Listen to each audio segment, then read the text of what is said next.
तो राज्यसभा हो या लोकसभा हो, वही सांसद चर्चा में रहता है जो अपने कार्यों को लेकर बेहतर तरीके से काम करता है, या फिर वो सांसद चर्चा में रहते हैं जो कई बार सांसद बन के जाते हैं। लेकिन हमारे बीच में एक ऐसे मुखर सांसद मौजूद हैं जो लोहरदगा लोकसभा सीट से पहली बार सांसद बन के गए हैं, लेकिन लोकसभा से साथ ही साथ देश का पूरा इलाका गूंज रहा है इनकी आवाज़ों से। लेकिन हम सांसद सुखदेव भगत से हम खुद जानना चाहते हैं कि ये सांसद बने हैं, इतने प्रखर सांसद हैं, इतने मुद्दों को उठा रहे हैं, इसका इम्पैक्ट जिले में कितना दिखाई दे रहा है? क्योंकि जिला के प्रशासनिक पदाधिकारी हो, सिस्टम हो, उसमें बदलाव बेहतर तरीके से नहीं होने के कारण कई समस्या आज भी जस के तस बनी हुई है। क्या लगता है संसद में उठाए जाने वाले मुद्दों को लेकर कितना गंभीरता से यहाँ कार्रवाई हो रही है? ये खुद कितना संतुष्ट है? क्योंकि जिस ईमानदारी के साथ ये पर्यटन का मामला हो, आदिवासियों के हित का मामला हो, या विभिन्न सामाजिक मुद्दे हैं वो जो उठाए जा रहे हैं, उस पर कितनी गंभीरता से कार्रवाई हो रही है, खुद इनसे जानना चाहते हैं सर। निश्चित रूप से, क्योंकि मैं स्वयं प्रशासनिक पदाधिकारी रहा हूँ, जो अनुपालन प्रतिवेदन आया है, कुछ लोगों ने यहाँ किया केवल कि ये हमने फाइंडिंग्स देखे। मैंने कहा फाइंडिंग्स की बात नहीं, सॉल्यूशन की बातें हैं। और अगर नगर परिषद की बात करें तो वहाँ पे बीच के बहुत सारे पोर्शन जो हैं वो काम नहीं हुआ। हमने कहा ये बीच का क्यों छूट गया है? सारे पूरे जिले के सारे प्रशासनिक पदाधिकारी हैं तो समाधान तो ही होगा। तो मैंने कहा कि कोई वहाँ एक्सक्यूज लेने की बातें नहीं है, मुझे कार्य चाहिए। एक बाईपास रोड के बारे में बातें आई हैं। मैंने कहा कि आप ब्लैकलिस्ट के वो फैक्टर ने 20 सालों से लगातार ये बातें आ रही है, तो ब्लैकलिस्ट की केवल बातें नहीं है, जो पैसेज है वो फिर रिपेयरिंग में आ गया है। तो इसलिए मैंने कहा कि जब तक या तो प्रपत्र का गठित करो, उनको निलंबित करो, कार्रवाई अगर नहीं आप करेंगे तो ये आप जरूर कर सकते हैं कि उनकी चमड़ी जो मोटे की बात कर रहे हैं वो स्वार्थी भी हो गए हैं। अगर यहाँ का स्थानीय शब्दों में तो वो ढीठ भी हो गए हैं। तो उनका एक ही है कि या तो उनका वेतन आप रोक दो या उनको कार्रवाई या उन पर प्रशासनिक कार्रवाई करो। और मुझे खुशी लगा जो एक कंप्लेन आया कि पोस्टमार्टम के लिए पैसे मांगे गए, डीसी साहब ने स्पष्ट कहा कि उस पर FIR करो। तो कहा जाता है ना कि भय के बिना कोई प्रीत नहीं हुआ है, तो ये हम कह सकते हैं। आज भी मैं कहना चाहूँगी प्रशासनिक कार्रवाई अपेक्षित, जब तक प्रशासनिक कार्रवाई आप नहीं करेंगे वो परिणाम नहीं मिलेगा। सांसद, मैं आपको स्पष्ट बता दूं कि जिला पूरी तरह से लचरता में फंसा हुआ है। शिक्षा का क्षेत्र हो, स्वास्थ्य का क्षेत्र हो, पूरी तरह से लोग मर रहे हैं। दर्द इसलिए नहीं होता है ना कि ना तो वो पदाधिकारी के रिश्तेदार हैं और ना ही किसी बड़े नेता के रिश्तेदार हैं। लोग थोड़े थोड़े भाव में मर रहे हैं, एम्बुलेंस नहीं मिल पा रहा, खून नहीं मिल पा रहा, लगातार सड़क दुर्घटनाएं हो रही है, सड़कों को ब्लॉक स्पॉट जो चिन्हित करना है वो नहीं चिन्हित किया जा रहा है। तो आखिरकार ये स्पष्ट है कि इतने तेज तरार जब सांसद मिले हैं तो ये बदलाव तो दिखना चाहिए ना। निश्चित रूप से आपने सही कहा, आपके संज्ञान में भी है। मैंने कहा कि 2 डेथ जो मेरे पास रिपोर्ट आई है, 2 डेथ की रिपोर्ट आई है, दोनों ऑक्सीजन की कमी के कारण हुआ। यहाँ हॉस्पिटल में क्या ये इसमें ऑक्सीजन नहीं मिला, एम्बुलेंस में ऑक्सीजन नहीं मिला। इन्होंने स्पष्ट कहा कि नहीं हमने ऑक्सीजन दिया। मैंने कहा कि मैं जांच करा लेता हूँ, अगर ये थोड़ी सी बात इसमें लापरवाही होगी तो आप कार्रवाई के भागी हैं, चाहे CSC क्यों ना हो। मैंने इसलिए कहा कि किसी के जान की जो बात है, NHI में भी बातें आई, अंडर एज है और वो मिक्सर मशीन उसकी डेथ हो गई है। उसने कहा कि हमने पेमेंट कर दिया। हमने कहा कि अल्प व्यक्ति को आप काम में कैसे लगाएं। तो इसलिए मैंने कहा कि 1-2 जब तक कार्रवाई, आप ठोस कार्रवाई नहीं करेंगे, लोग, मुझे नहीं लगता हम नहीं सुधरेंगे वाली स्थिति में कहीं ना कहीं लोग हैं। और ये इसलिए मैं जरूर कहूँ कि कुछ अफसर बहुत अच्छे हैं, बहुत समर्पित भी हैं, लेकिन 2-4-5 लोग हैं जिनके आज भी वो कार्यों के प्रति लापरवाह भी हैं, उदासीन भी हैं, और कुछ लोग को लगता है कि हम उनसे पैरवी करा ले। तो मैंने कहा कि ये पैरवी की बातें हमारे लिए जनता सर्वोपरि है और कार्रवाई, इसलिए मैंने कहा कार्रवाई के इसलिए पक्ष में है कि उनके कारण हमारा जिला बदनाम हो रहा है। संसद में आप बोलते हैं, सांसद बनने के बाद क्या लगता है केंद्र सरकार की ओर से गुमला को क्या सौगात दिलाने जा रहे हैं? 2 चीजें हैं। रेल भी आपके लिए मुद्दा है। अभी हमारे DC साहब से बातें हुई है कि बुरे जानकारी भी आया है, मेरे संज्ञान में भी आया है। आपके रेलवे के बारे में बातें, सर्वे शुरू हो गया है और मुझे पूरी आशा कि मैंने अगर रेलवे कनेक्टिविटी की बात की है वो हमारा होगा।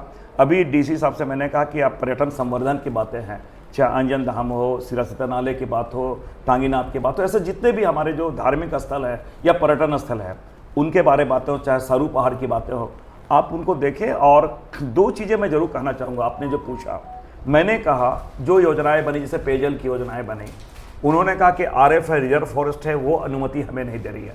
हमने कहा DPR किसने बनाया? आपने DPR बनाया क्योंकि आपको मालूम है कि, और ये क्या करते हैं कि फॉरेस्ट अनुमति नहीं दिया, कार्रवाई हमारी बंद हो जा रही है, पैसे का भी उसमें एक तरह से दुरुपयोग हो रहा। तो जो भी, इसलिए मैंने कहा कि कोई एक दिन की बात नहीं है, इन चीज़ों का सतत ये होना चाहिए, निरीक्षण होना चाहिए था। और जो DPR बन रहे हैं अगर उन्हें पता है कि रिजर्व फॉरेस्ट है तो क्या उन्होंने संबंधित विभाग से बातें किया? मैंने एक उदाहरण दिया कि ये 23 में उन्होंने पत्र लिखा था वन विभाग को, मैंने कहा 25 आ गया है, फॉलोअप में क्या किया, कितनी बार आपने रिमाइंडर दिया, कितनी बार फिजिकली आप प्रेजेंट किया? वो मौन रह गए। तो इसलिए मैंने कहा आपने सही कहा, कुछ लोग ये मान के चल रहे हैं कि हमें तनख्वाह मिलना है, हमें और ये हमें कुछ नहीं, हमारा क्या होगा, ज़्यादा से ज़्यादा ट्रांसफर होगा। तो ये प्रवृत्ति तो यहाँ नहीं चलेगी। क्या लगता है स्टेट गवर्नमेंट के जब मंत्री आते हैं तो वो कहते हैं फंड की दिक्कत नहीं है, लेकिन बार बार इस बात का रोना रोया जाता है कि फंड है, केंद्र सरकार बकाया है। क्या लगता है स्टेट और सेंट्रल में कोऑर्डिनेशन नहीं है जिसका खामियाजा गुमला को भुगतना पड़ रहा है? गुमला से आदिवासी बोल जाकर भुगतना पड़ रहा है। हमने कहा डीपीआर किसने बनाया? आपने डीपीआर बनाया क्योंकि आपको मालूम है कि, और ये क्या करते हैं कि फॉरेस्ट अनुमति नहीं दिया, कार्रवाई हमारी बंद हो जा रही, पैसे का भी उसमें एक तरह से दुरुपयोग हो रहा। तो जो भी, इसलिए मैंने कहा कि कोई एक दिन की बात नहीं है, इन चीज़ों का सतत नियम ये होना चाहिए, निरीक्षण होना चाहिए था। और जो डीपीआर बन रहे हैं, अगर उन्हें पता है कि रिजर्व फॉरेस्ट है तो क्या उन्होंने संबंधित विभाग से बातें किया? मैंने एक उदाहरण दिया कि ये 23 में उन्होंने पत्र लिखा था वन विभाग को, मैंने कहा 25 आ गया है, फॉलोअप में क्या किया, कितनी बार आपने रिमाइंडर दिया, कितनी बार फिजिकली आप प्रेजेंट किया? वो मौन रह गए। तो इसलिए मैंने कहा आपने सही कहा, कुछ लोग ये मान के चल रहे हैं कि हमें तनख्वाह मिलना है, हमें और ये हमें कुछ नहीं, हमारा क्या होगा, ज़्यादा से ज़्यादा ट्रांसफर होगा। तो ये प्रवृत्ति तो यहाँ नहीं चलेगी। क्या लगता है स्टेट गवर्नमेंट के जब मंत्री आते हैं तो वो कहते हैं फंड की दिक्कत नहीं है, लेकिन बार बार इस बात का रोना रोया जाता है कि फंड है, केंद्र सरकार बकाया है। क्या लगता है स्टेट और सेंट्रल में कोऑर्डिनेशन नहीं है जिसका खामियाजा गुमला को भुगतना पड़ रहा है? गुमला से आदिवासी बोल जाकर भुगतना पड़ रहा है। एक चीज़ तो मैं स्पष्ट कर दूँ, आज भी जब से जो भारतीय जनता पार्टी की सरकार है, वो एक कहीं ना कहीं जो हमारे, जहाँ उनकी सरकार नहीं है, उनके साथ भेदभावपूर्ण रवैया अपना रही है। चाहे बहुत सारे जो एजेंसीज हैं, चाहे उनके कॉन्स्टिट्यूशनल एजेंसी करें, सीबीआई करें, ईडी करें, उनका भी वो दुरुपयोग करती है, वो तो लगातार है। बावजूद इसके मेरा ये कहना है कि जो सरकार का हक है, जो सरकार की राशि है, या सरकार को जाके केंद्र से जो मानना चाहिए, उस पर लगातार हम भी दबाव बनाए हुए हैं।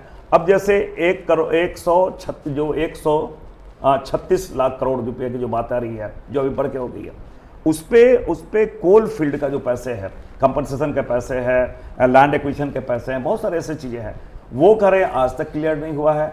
मैंने कोल मंत्रालय से मैंने बातें की है, कोल मंत्रालय कह रहा है कि जो चीज़ें, जो सेटल्ड ज़मीन है, वो हमारी ज़मीन है, उसका हम कंपनसेट क्यों करें? तो इस प्रकार बहुत सारी चीज़ें हैं। तो मेरा ये मानना है कि हम उन पे नहीं जा रहे हैं। मेरा ये कहना, मेरे पास जो संसाधन है, उन संसाधन का मैक्सिमम उपयोग हम क्या कर पाए, वो ज़्यादा महत्वपूर्ण है। दो चीज़ आना चाहिए। अभी जो घटना घटी, जो लोग मारे गए, सेनानी मारे गए, उस घटना को लेकर क्या सोचते हैं? देखिए, मैं आज एक चीज़ कहना चाहूँगा, ये बहुत ही कायरतापूर्ण और दुर्भाग्यपूर्ण और मानवता को शर्मसार करने वाली घटना। आप पुलवामा, ये पहलगांव के बारे में बात कर रहे हैं ना जी। और निश्चित रूप से लगातार हम एक चीज़ जरूर कहना चाहेंगे, सारे विपक्ष के लोग, सर्वदलीय बैठक भी हुई है, हम सरकार के साथ हैं, सरकार का जो निर्णय है उसके साथ हैं और सरकार के समक्ष है। लेकिन जो त्रुटियां वहां पर रही हैं, जो सुरक्षा चूक हुई है, जिसे कि हमारे संसदीय मंत्री ने भी सर्वदलीय बैठक में उन्होंने माना है, तो उनके बारे क्या, चाहे वो देश के अंदर हो, जो त्रुटियां हुई है उनको कैसे, उनके प्रति सरकार का क्या रवैया है। और हम चाहते हैं कि सरकार एक ठोस कार्रवाई करे। ठोस कार्रवाई करने का मतलब कूटनीतिक कार्य नहीं कि सिंधु नदी के पानी की बात नहीं है। ठोस कार्रवाई के मतलब आतंकवाद को जड़ से समाप्त करने के लिए, क्योंकि कांग्रेस पार्टी ने हमारे दो बहुत महत्वपूर्ण, चाहे इंदिरा गांधी जी की बात कर, राजीव गांधी की बात, हमने आतंकवाद के तहत इन्हें खोया है। तो उस दर्द को कांग्रेस पार्टी से बेहतर कोई नहीं समझ सकता। तो हम आतंकवाद के विरुद्ध शुरू से रहे हैं और हमने कहा कि सरकार एक ठोस निर्णय ले, आतंकवादियों को कहीं भी हो। ये मोदी जी हमारी बड़ी बातें कहें, लेकिन हम अपेक्षा करते हैं बातें नहीं, कार्रवाई वो करें, ये हम चाहते हैं। एक चीज़ और है कि गुमला जिला को नक्सल मुक्त करने की घोषणा हो रही है, 2026 में नक्सल मुक्त करने की घोषणा हो जाएगी। उसके बाद क्या होगा, जो स्पेशल ग्रांट जो सेंटर से मिलता था वो नहीं मिल पाएगा, जिसके बाद पुलिसिंग पूरा डिस्टर्ब हो जाएगी। उसके लिए जो स्पेशल फंड मिलता था वो सारा चीज़ कट जाएगा। ये भी एक चिंता का विषय है, कैसे बेहतर पुलिसिंग हो पाएगी? देखिए, दो चीज़ें हैं। आपने स्पेशल असिस्टेंस की जो बातें की हैं, आज भी क्योंकि हमारा बजट का बहुत सारा पैसा, उसमें जो हमारे विकास योजना में जो पैसे हमें लगने थे, वो लॉ ऑर्डर में उसमें पैसे हमारे लग रहे हैं। अगर निश्चित रूप से आज हमारे इससे लगातार सरकार की योजनाएं चल रही है कि आज समर्पण की बातें आ रही है, और नक्सलवाद मैं समझता हूँ धीरे धीरे वो खत्म हो रही है। अगर वो खत्म हो गए तो हमें इतना सुरक्षा बल की आवश्यकता नहीं होगी और उन पैसों का बेहतर सदुपयोग हम विकास कार्यों में लगा सकते हैं। दो चीज़ बताइए, दो आपका सपना जो गुमला और लोहरदगा को अपने शासनकाल में आप नहीं, देंगे। मैं तो सबसे पहले एक रेलवे कनेक्टिविटी, क्योंकि आवागमन सबसे बड़ी बात है, और आज़ादी के बाद जो छूटा है जो राज्य जो जिले उसमें गुमला भी है, और इसलिए मैंने इसके लगातार आवाज़ उठाई है। दूसरा एक पर्यटन के क्षेत्र में, और ये स्पोर्ट्स हब के रूप में इसे हम बढ़ाना चाहते हैं, क्योंकि सबसे ज़्यादा अगर पलायन कहीं से है तो यहाँ से है, और इसलिए मैंने कहा पर्यटन के माध्यम से यहाँ पे हम विकास करें। एम्स जैसा कुछ सपना, बड़ा हॉस्पिटल वो है वो मैं तो रायडी में गया था, मैं जगह भी, मैं भौतिक निरीक्षण भी किया है, तो एम्स ने मेरे बड़ा हॉस्पिटल की मैं बात कर रहा हूँ, लेकिन मैंने कहा कि जो प्रायोरिटी है पहले रेलवे है, देन स्वास्थ्य के बारे है। इस प्रकार 4-5 चीज़ें हैं जो लोहरदगा गुमला के लिए है, और एक लगना चाहिए कि अगर मैं सांसद के रूप में निर्वाचित हुआ तो एक बड़ा कार्य जो कि सांसद का कर्तव्य होता वो यहाँ नजर आना चाहिए, और मुझे पूरी उम्मीद है और आप लोग का सहयोग है, हम तो अपेक्षा करते हैं आप हमें मेरे संज्ञान में बुलाएं, उन चीज़ों को यहाँ हम क्रियान्वित करें और यह नजर आए यहाँ पे। तो ये थे सांसद सुखदेव भगत। इन्होंने स्पष्ट कहा है कि इनका जो कार्यकाल होगा विकास के नाम पर होगा, सभी मुद्दों को गंभीरता से देखते हैं, और यही कारण है कि अब इन दिनों लोहरदगा लोकसभा क्षेत्र चर्चा में रहता है। ऐसे में देखना होगा कि आने वाले दिनों में इनका संकल्प कितना पूरा हो पाता है। इतना तो तय है कि इनके शब्दों में ईमानदारी है, इनके कार्यों में ईमानदारी है, और शायद उसका फलाफल मिलता है तो गुमला और लोहरदगा की तस्वीर बदलती हुई नजर आएगी। 99 न्यूज़ के लिए गुमला से सुशील कुमार सिंह।